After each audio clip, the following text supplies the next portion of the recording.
UP विधानमंडल के budget सत्र का शुक्रवार को आखिरी दिन रहा।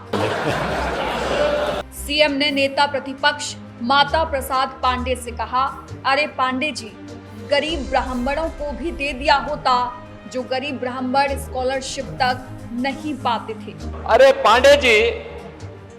पांडे जी, एक बात बताइए, कम से कम उन गरीब ब्राह्मणों को भी दे दिए होते।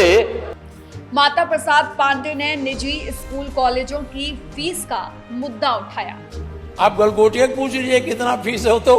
एक कानून लाया जाए जिससे स्कूल कॉलेज की फीस तय हो सके। ऐसा नहीं हुआ तो गलगोटिया जैसी स्थिति पैदा होगी। एक कानून बनाइए। हम तो अब समय नहीं है, मैं प्राइवेट बिल लाता। यूपी विधानमंडल के बजट सत्र का शुक्रवार को आखिरी दिन रहा। योगी ने सदन में 2 घंटे 50 मिनट की बजट स्पीच दी। सीएम ने कवि दिनकर की एक कविता सुनाई। मूल जानना बड़ा कठिन है नदियों का, धनुष छोड़कर और गोत्र क्या होता है रणधीरों का। पाते हैं सम्मान तपोबल से भूतल पर शूर, जाति जाति का शोर मचाते केवल कायर क्रूर। नमस्कार, मेरा नाम है भारती बघेल और आप देख रहे हैं न्यूज वॉच इंडिया का खास कार्यक्रम आज का बड़ा सवाल। सीएम ने कहा, सपा सरकार में हर साल इंसेफेलाइटिस से 1500 से 1700 SC/ST बच्चों की मौत होती थी। 2019 के बाद से इंसेफेलाइटिस का उन्मूलन हो चुका है। हमने किसी की जाति नहीं देखी। सपा की 4 बार सरकार बनी, लेकिन आपने विचार तक नहीं किया। इसके बाद भी वो रुके नहीं। उन्होंने और भी कई सारी बातें की, उन्हें भी एक एक पॉइंट में आपको बताते हैं। शिवपाल को बताया लठैत। सीएम ने माता प्रसाद पांडे पर तंज कसा। कहा, आप सच्चे समाजवादी हैं, समाजवादी विचारधारा के साथ चले। वो अलग बात है कि आपके साथ शिवपाल जी जैसे लठैत ने भी चलने की कोशिश की। उसके बाद उन्होंने कांग्रेस को भी आड़े हाथों लिया। उन्होंने कहा कि कांग्रेस ने भारत की छवि खराब की। भारत मंडपम के AI समिट में 100 से ज्यादा देशों के लोग आए। कांग्रेस के युवा संगठन ने शर्मनाक काम किया। पूरी दुनिया में भारत की छवि को खराब करने का काम किया। भारत मंडपम में जो कार्यक्रम चल रहा है, यानी एक तरफ प्रधानमंत्री मोदी जी के नेतृत्व में भारत दुनिया की एक बड़ी ताकत के रूप में अपने आप को स्थापित किया है, दुनिया के अंदर भारत के विश्वास को मजबूत किया है, और दूसरी तरफ आज एक शर्मनाक घटना भारत मंडपम में करने का प्रयास कांग्रेस के युवा संगठन ने करने का प्रयास किया है। पूरी दुनिया के अंदर भारत की छवि को खराब करने का कुत्सित प्रयास हुआ और हम इसकी निंदा करते हैं। फिर वो किसानों की कर्जा माफी को लेकर बोले कि किसानों का कर्जा माफ किया। जब किसानों का कर्जा माफ करने के लिए सोचा तब भी पैसे की समस्या आई, लेकिन हमने योजना बनाई और अपने बजट से 86 लाख किसानों का कर्ज माफ किया। और फिर ये भी बताया कि यूपी को लेकर उन्होंने क्या सोचा है। उन्होंने कहा कि यूपी में डेटा सेंटर बनेगा। हमने बजट में डेटा सेंटर की स्थापना की बात कही है। सीएम युवा योजना से ब्याज मुक्त गारंटी युक्त लोन दिया जा रहा है। प्रदेश में 1,10,000 युवाओं को अब तक लोन दिया गया है। सीएम योगी ने कहा, हमने किसी की जाति, मत और मजहब नहीं देखा। अगर सरकार ये सब देखे तो यह पाप है। सीएम ने नेता प्रतिपक्ष माता प्रसाद पांडे से कहा, अरे पांडे जी, गरीब ब्राह्मणों को भी दे दिया होता जो गरीब ब्राह्मण स्कॉलरशिप तक नहीं पाते थे। समाजवादी पेंशन स्कीम केवल समाजवादी कैडर को, अरे कम से कम जिस कांग्रेस की बैसाखी से वहां पहुंचे थे उस कांग्रेस के ही नेताओं को दे देते, नहीं दिया। चेहरा देख करके देते थे और किसी और को नहीं देते थे। अरे पांडे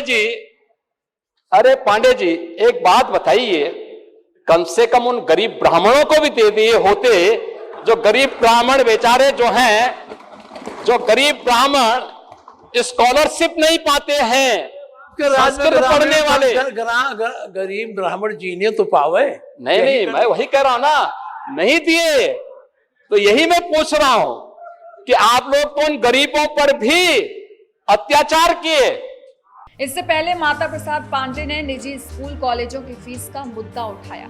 कहा, एक कानून लाया जाए जिससे स्कूल कॉलेजों की फीस तय हो सके। ऐसा नहीं हुआ तो गलगोटिया जैसी स्थिति पैदा होगी।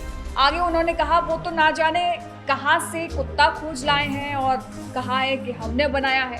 इस पर मुख्यमंत्री योगी आदित्यनाथ समेत पूरा सदन हंसने लगा। आप भी सुनिए। आप गलगोटिया पूछ लीजिए कितना फीस है, तो अपने खोज ले आया पता नहीं कहाँ कुत्ता कि हमने बनाया है, आ गया चाहे। यही सब यूनिवर्सिटियां हैं। जब इनको यूनिवर्सिटी बनाने का विधेयक आया था तो खड़ा होकर मैंने विरोध किया था, ये सब मत करो। ये जितने आप यूनिवर्सिटी दिए जा रहे हो, ये शिक्षा के विस्तार के लिए नहीं है, इन पूंजीपतियों को बढ़ाने के लिए। इनकी पूंजी बढ़ेगी, उससे शिक्षा कम बढ़ेगी, ये इनकी पूंजी ज्यादा बढ़ जाएगी। इसलिए मैं आपसे एक निवेदन करता हूं कि एक कानून बनाइए। हम तो अब समय नहीं है, मैं प्राइवेट बिल लाता, बल्ब गिर जाता कोई बात नहीं, लेकिन एक बिल बनाकर एक औसत स्कूल जो है उनकी फीस आप निर्धारित कर दें। दरअसल एआई समिट में गलगोटिया यूनिवर्सिटी ने अपने स्टॉल पर चीन में बना एक रोबोट प्रदर्शित किया था और दावा किया था कि इसे उनके छात्रों ने तैयार किया है। पोल खुलने के बाद सरकार ने यूनिवर्सिटी को समिट से बाहर कर दिया था। इसके साथ ही आपको बता दें कि बहुजन समाज पार्टी की मुखिया मायावती का ब्राह्मण प्रेम इन दिनों चरम पर है।